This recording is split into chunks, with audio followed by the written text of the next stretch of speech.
We must never forget that we are serving a God of the impossible. We must never forget that we are serving a God of the impossible. I want to read to you guys a few things. It's coming from John chapter 6. And I'm going to start at 4. John 6 and 4. And the Passover, a feast of the Jews, was near. When Jesus then lifted up his eyes and saw a great company come unto him, and he saith unto Philip, Whence shall we buy bread that these may eat? So he's inquiring for food that he can feed the great multitude. And this he said to prove him. You heard that? He asked him those things to prove him, for he knew what he would do. This is so exciting already. So Jesus asked Philip, he's looking at the multitude and saying to him, where shall we buy bread that these guys may eat? But Jesus was asking him these questions to prove him, for God knew what he would do. This excites me, guys. Sometimes our blessing and our turnaround is having the right answer. The right answer, guys. But before I get all started and get excited, let me get back. John 6 and 5. When Jesus then lifted up his eyes and saw a great company come unto him, he saith unto Philip, Whence shall we buy bread that these may eat?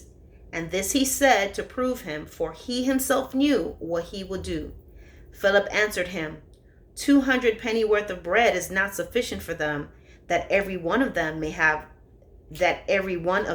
take a little. One of his disciples, Andrew, Simon, Peter's brother, saith unto him, There is a lad here which hath 5 barley loaves and 2 small fishes, but what are they among so many? And Jesus said, Make the men sit down. Now there was much grass in the place. So the men sat down, in number about 5,000. And Jesus took the loaves, and when he had given thanks, he distributed to the disciples, and the disciples to them that were set down, and likewise of the fishes as much as they would. When they were filled, he said to his disciples, Gather up the fragments that remain, that nothing be lost. Therefore they gathered them together and filled 12 baskets with the fragments of the 5 barley loaves which remained over and above unto them that had eaten.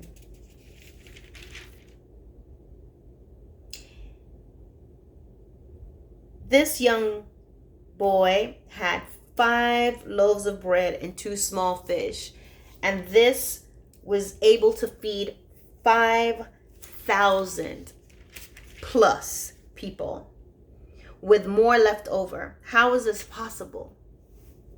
How's this possible? How's this possible in the natural? But nothing is impossible with God. The first thing he did was tell the men to sit down. He had the men sit down. Why was that necessary, guys? Today, what this teaches us as we read today is that we must learn to rest in the Lord. When things around us seem impossible, and I understand there are things that you are probably frightened about. You're wondering how God is going to do it. How is this going to work out? But I'm here to tell you, the word is, whence shall we buy bread that these may eat? Where shall we buy bread that these may eat?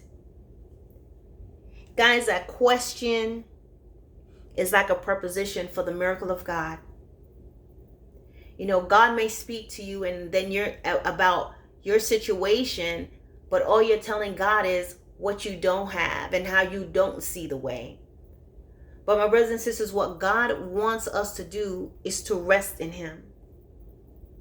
To present to him just the little that we have. The little strength you may have, the little food you may have, the little funds you may have. And rest in God and know for sure that God is a God of the impossible. He's able to do above all you can ask or think. Don't look around at what you have or what you don't have. Don't look at whether you qualify for a job or not. Don't look at, Lord, can I really do this? I am not learned.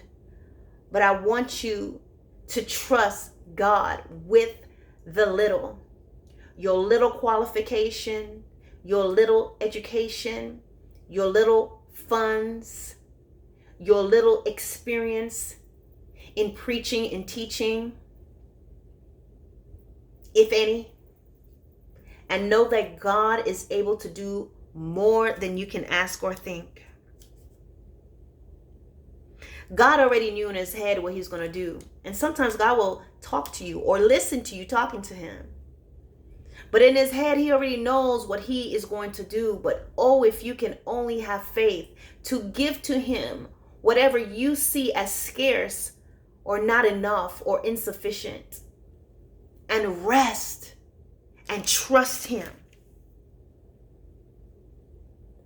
that he's going to be able to do more than you can ask or think. Give thanks always, as Jesus took the loaves and he gave thanks. Give thanks in the little. Give thanks in your inexperience. Give thanks no matter what it may seem or how things may seem. Because your scarcity, your lack of experience, your lack of qualification does not have anything to do with who God is. He only wants you to bring those things to him, lay it at his feet, rest in him, give thanks in the process, and watch the miracle that he's going to do in your life. Don't forget this, guys.